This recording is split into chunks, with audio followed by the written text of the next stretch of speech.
Il est 22 heures. Merci si vous nous rejoignez sur Télé Djibouti pour suivre cette édition de la soirée, les titres de l'actualité de ce mardi 1er novembre. Le chef de l'État Ismaël Marguelé a atterri à Alger, la capitale de l'Algérie, où il prendra part au 31e sommet ordinaire de la Ligue des États arabes. Et dans l'actualité internationale, à Abu Dhabi s'est ouvert également un sommet de la culture. Le thème retenu cette année, une culture vivante. Voilà pour les titres. Merci si vous nous accueillez chez vous. Le chef de l'État Ismaël Marguelé est arrivé ce midi, capitale Alger, donc en Algérie, où il prendra part au 31e sommet des chefs d'État et de gouvernement de la Ligue arabe.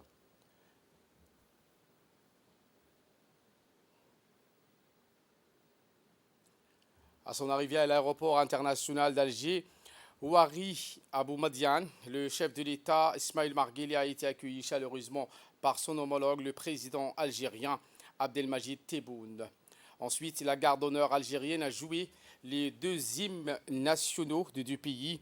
Les deux chefs d'État ont passé en revue la troupe d'honneur, un signe de marque de statut élevé concédé au chef de l'État Ismaël Marguelé, qui participe aux côtés de plus de 20 dirigeants des pays arabes à ce sommet de la Ligue arabe.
Le chef de l'État est à la tête d'une délégation comprenant le chef de la diplomatie djiboutienne Mahmoud Ali Youssouf, le représentant permanent auprès de la Ligue arabe et de l'Égypte, l'ambassadeur Ahmed Ali Barré, et l'ambassadeur d'Algérie avec résidence à Paris, l'ambassadeur Ayed Moussaed Yahya.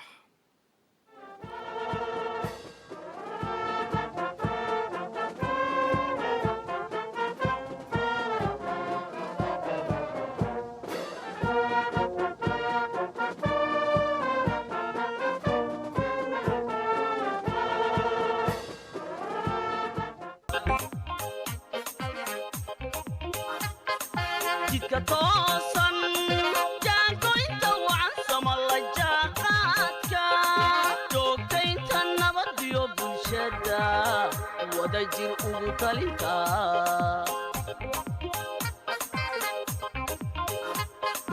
jahayntiyo wax qabad lagu najaxo igarasho ugu jeexa kela wada muujiyo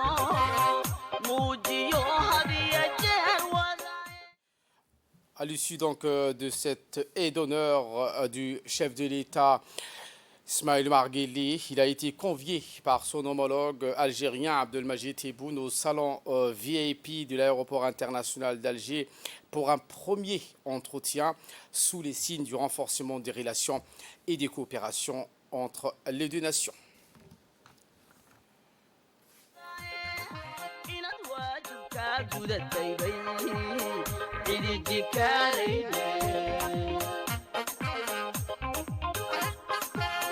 jarooyin adag iyo intaad jiira soo dhaaftay eed meela qayrka ku jabay adigu soo jiidhay way runta lagama jeeste intaad jariya buur fanatay L'actualité de ce 22h, c'est aussi ce prix honorifique de doctorat adressé au chef de l'État par une université somalienne, notamment installée à la capitale. Mogadiscio, fondée en 97, la capitale est installée à la capitale de Somalie. Cette université a initié le prix du doctorat honorifique qui fait partie du rôle de l'université dans la promotion du développement et l'honneur des activités qui servent la nation et la communauté somalienne. Le doctorat honorifique est un certificat d'appréciation, de commémoration, de respect et d'admiration honorant les grandes personnalités qui ont fait un travail de plus en plus remarquable pour la nation somalienne. C'est en cette circonstance que cette université a honoré trois grands hommes avec le diplôme de docteur honoraire, dont le président de la République, Ismail Margueli, pour son rôle de leadership dans la promotion de l'unité nationale, le rétablissement d'un État en somalien, la fraternité avec la communauté somalienne et son soutien continu et sans cesse à la société civile somalienne. Le chef de l'État, Ismail Margueli, a toujours donné la priorité à la réconciliation de la nation somalienne et à la promotion du gouvernement somalien avec des efforts inlassables et un soutien constant à ce pays, frères, voisins et amis.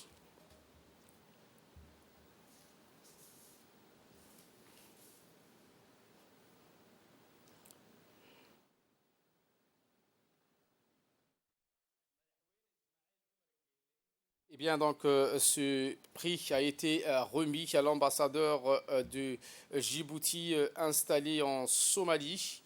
Le certificat a été reçu par l'ambassadeur Mohamed Ibrahim Youssouf des mains du président de cette université de Mogadiscio, de la part de son doyen, Dr Ibrahim Mohamed Moursal, et les membres du Conseil suprême de l'université de Mogadiscio.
Et dans un mot prononcé à cette occasion, l'ambassadeur de la République du Djibouti a tenu dans une déclaration à donc, responsabiliser les docteurs présents en leur indiquant que c'est un honneur pour moi de recevoir ce doctorat honorifique adressé au chef de l'État Ismail Margueli pour son admiration et son effort sans cesse et continu pour les efforts remarquables accomplis dans la restauration d'une paix durable à la nation somalienne. Fin de citation.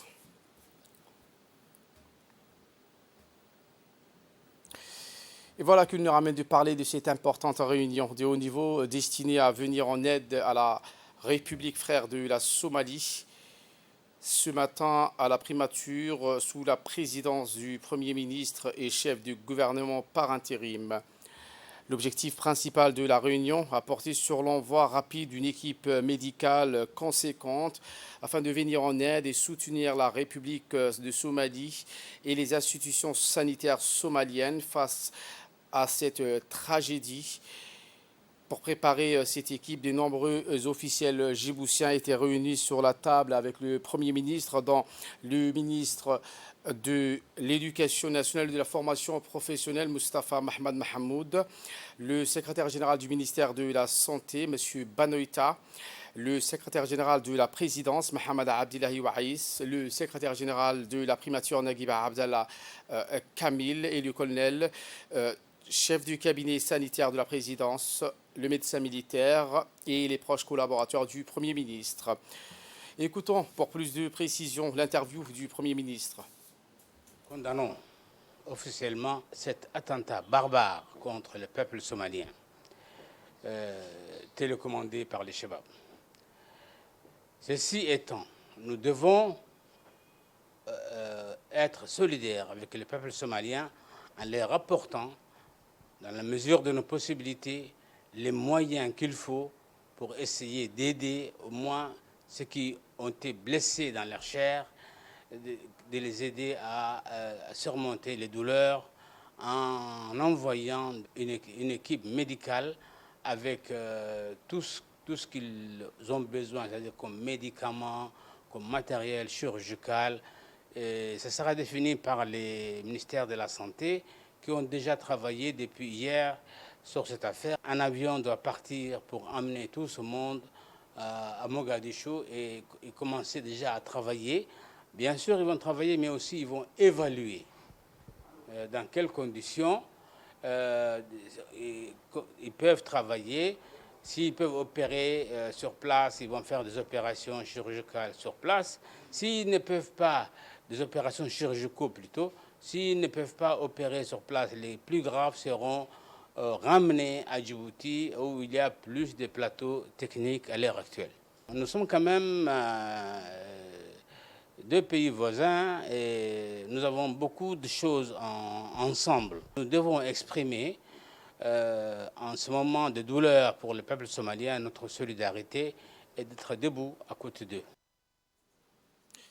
Et voilà qu'il nous ramène également de parler de cet événement tant attendu. Il s'agit de la Journée nationale et africaine de la jeunesse. Le ministère de la Jeunesse et de la Culture a célébré avec faste aujourd'hui, mardi 1er novembre, sous les hauts patronages du Premier ministre et chef du gouvernement par intérim Abdelkader Kamil Mohamed, la Journée nationale et africaine de la jeunesse. Une journée célébrée par Djibouti pour la 14e année consécutive, à l'instar des pays du continent. Journée également dédiée à la jeunesse et destinée à privilégier la jeunesse, la sensibiliser et la mobiliser pour une prise de conscience des enjeux. À son arrivée, le Premier ministre Abdelkader Kamil Mohamed a été accueilli par la ministre de la Jeunesse et de la Culture, Dr Hibo Moumin Assoué. Cette journée est également la journée de faire part à la jeunesse de l'intérêt que lui accorde le gouvernement et surtout le chef de l'État, Ismaël Omar Guelleh, et ce, dans une vision politique prospective résolument tournée vers l'avenir. Cette journée, c'est aussi un message pour inviter la jeunesse à relever les défis qui pointent à l'horizon. Enfin, cette fête de la jeunesse sert également de challenge à une dynamique inspiratrice d'une synergie d'action de l'ensemble des départements ministériels.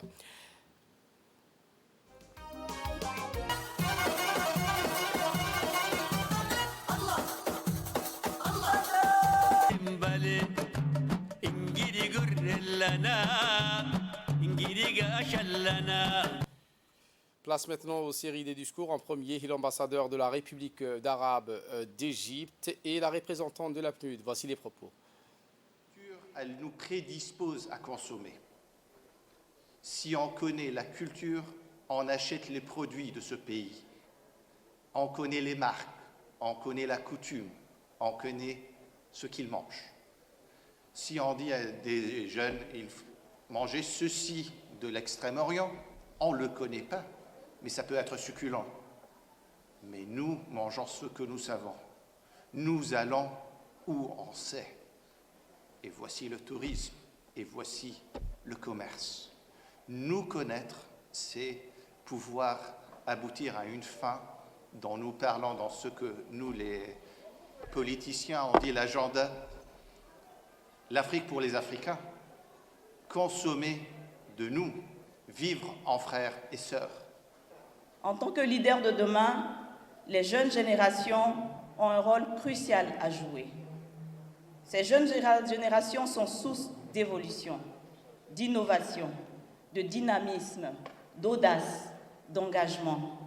Elles participent à la transformation de nos économies vers un monde en constante évolution et aujourd'hui confronté à de nombreuses crises.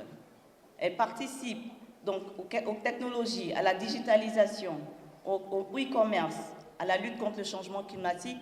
Et en tant que système des Nations Unies, nous sommes heureux de pouvoir faire participer des jeunes djiboutiens à la prochaine COP de 2027.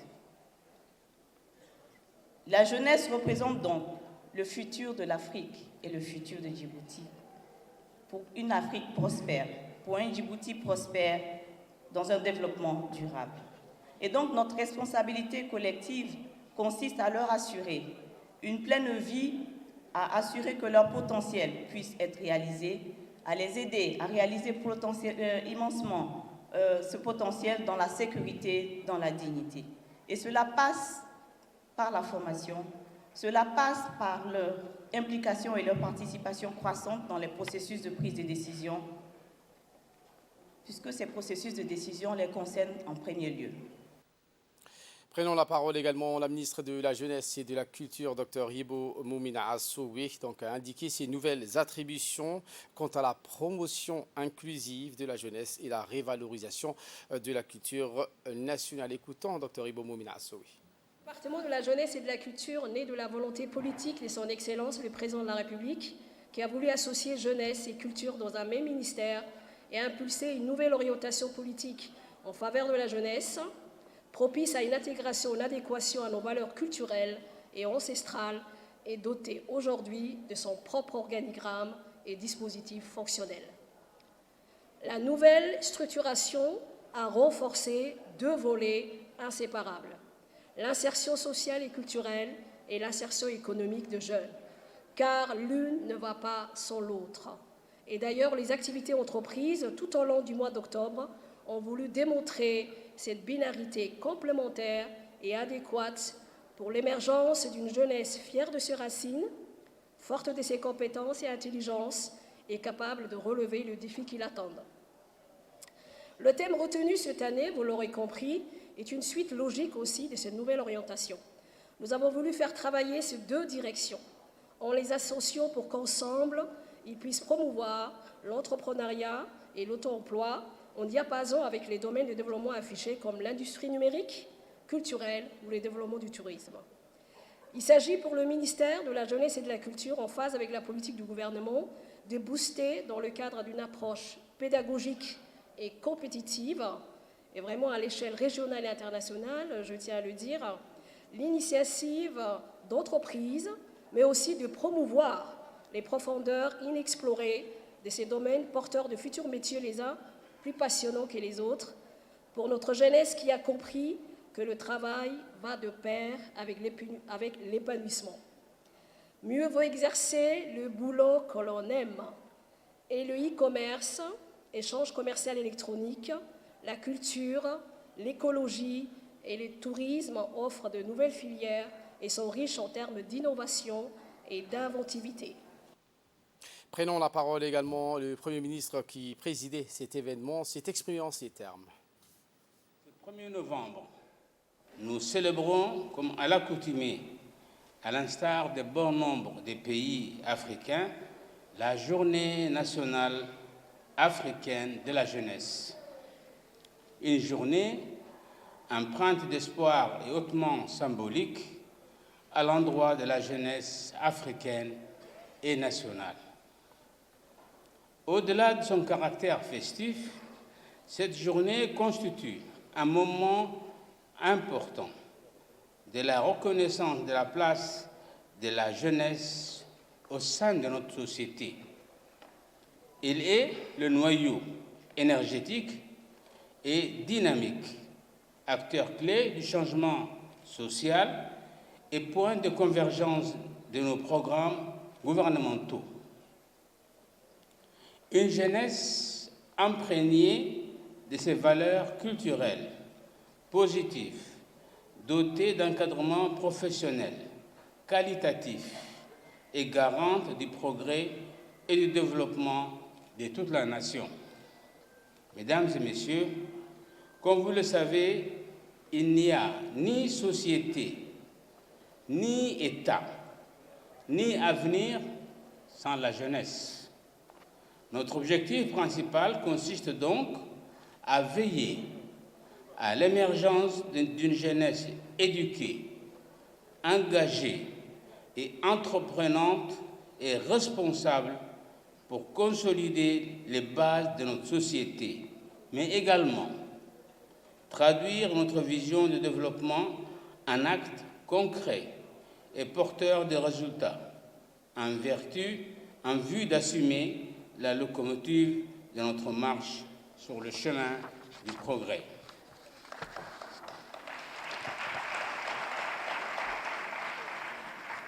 La jeunesse, de par ses comportements adéquats et ses compétences professionnelles, est appelée à représenter des modèles de référence pour notre société, tant en éthique qu'en réussite.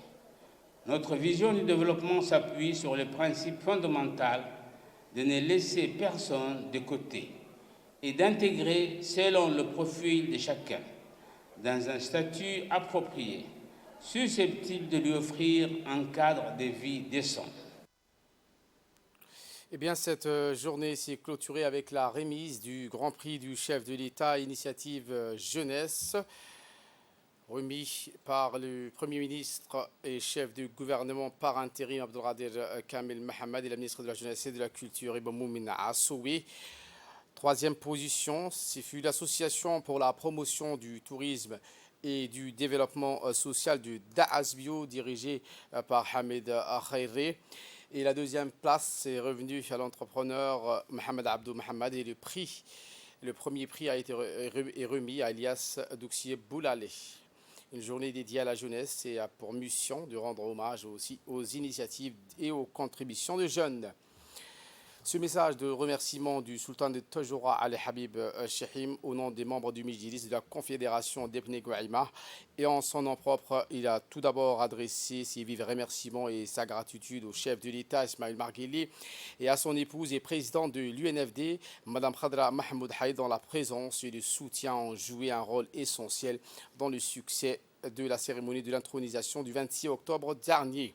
Cela témoigne, a-t-il souligné, de l'attachement particulier qu'il porte aux institutions traditionnelles et à l'héritage culturel et aux valeurs fondamentales de la société djiboutienne.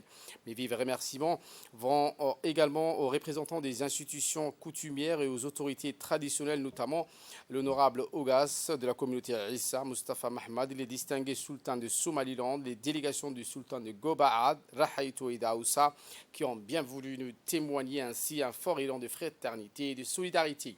Enfin, mes remerciements s'adressent aux représentants des corps diplomatiques et des institutions et à l'ensemble des compatriotes, toutes communautés confondues. Fin de citation. À l'instar du reste du monde, l'association djiboutienne des aveugles, en collaboration avec la garde-côte djiboutienne, a organisé hier la journée mondiale de la vue et de la canne blanche à la caserne de Douralé, journée internationale de la canne blanche qui a pour mission de sensibiliser le monde entier à la cécité et aux moyens de permettre aux personnes malvoyantes de vivre et de travailler de manière décente et indépendante.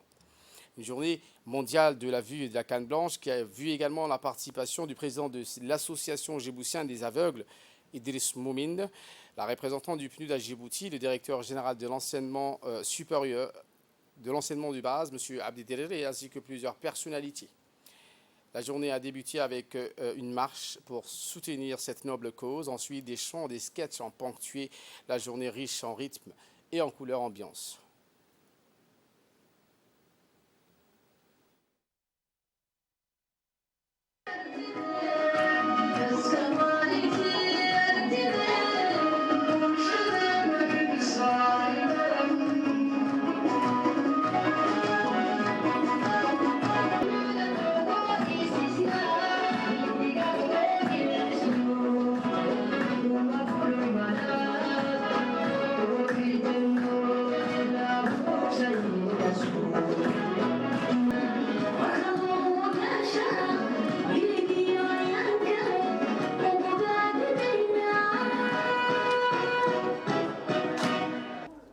C'est un grand plaisir de participer à cette journée de la vue et de la canne blanche. Je n'avais pas prévu un discours, mais je voudrais tout simplement vous remercier de votre invitation. Cher Idriss, merci pour votre invitation. Bravo pour le travail qui est fait. Le programme des Nations Unies pour le développement que je représente ici à Djibouti est très heureux de participer à ce travail au niveau national, de renforcer l'inclusion des personnes à besoins spéciaux. Ce sont des personnes qui ont beaucoup de potentiel, qui peuvent apporter beaucoup au développement du pays et nous comptons, dans le cadre de nos appuis, à amplifier ce que nous faisons au réseau et à l'ANTH.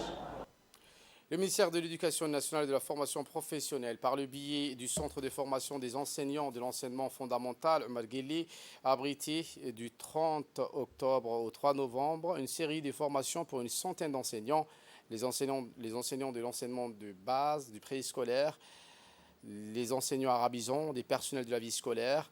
Il faut dire que ces différentes actions de formation sur des thématiques variées et diversifiées consistent à améliorer les enseignements et apprentissages, mais aussi les pratiques de classe des enseignants en leur apportant toutes les ressources pédagogiques.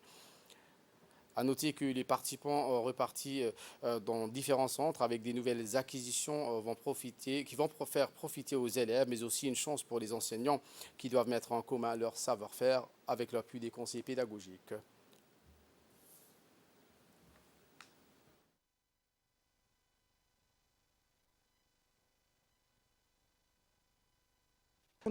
Et de la formation professionnelle est en charge donc de la formation au niveau national des personnels du ministère de l'Éducation nationale, que ce soit les personnels enseignants, mais aussi les personnels non enseignants, administratifs, gestionnaires, chefs d'établissement, conseillers pédagogiques, etc. Comme vous le voyez, depuis hier jusqu'à effectivement donc la fin de la semaine, des actions de formation variées et diversifiées sur des thématiques qui sont très importantes, très intéressantes, se déroulent au centre. Et comme vous avez pu le constater, des centaines de personnes, enseignants et non-enseignants, sont formés pour tout au long de cette semaine de formation. Les thématiques sont très variées. Nous avons des chefs d'établissement, nous avons des conseillers pédagogiques, nous avons effectivement des enseignants que nous formons bien sûr sur deux axes importants de l'éducation nationale, que ce soit l'axe curriculaire, parce que vous savez que le ministère de l'Éducation nationale a engagé des vastes révisions des curricula. Direction d'Iki avec l'actualité régionale. La ville de l'Unité a accueilli une délégation de la Banque de commerce et d'industrie de la mer Rouge, la BCIMR, où ces délégations ont rencontré les commerçants de la place. Une journée dédiée au partenariat avec la ville de l'Unité qui a été à l'honneur. Une journée qui a pour but également de sensibiliser ces commerçants de la place sur les opportunités et les avantages qu'offre cette banque afin de promouvoir l'économie locale dans tous les secteurs d'activité.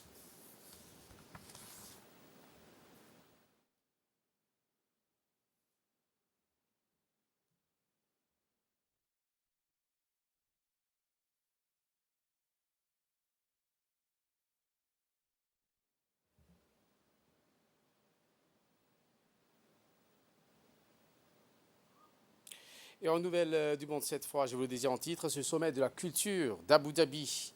Le thème retenu, une culture vivante. Ce sommet de la culture d'Abu Dhabi, cette année, des décideurs politiques et des leaders mondiaux dans le domaine de l'art, du patrimoine, des musées et de la technologie se sont réunis pour examiner de la manière la plus importante comment transformer les sociétés et les communautés en événement organisé par le département de la culture et du tourisme d'Abu Dhabi et qui a rassemblé plus de 180 leaders d'opinion du monde entier. Voilà pour l'essentiel de ce 22h. Merci à vous de nous avoir suivis et très bon suivi des programmes sur Télé Djibouti.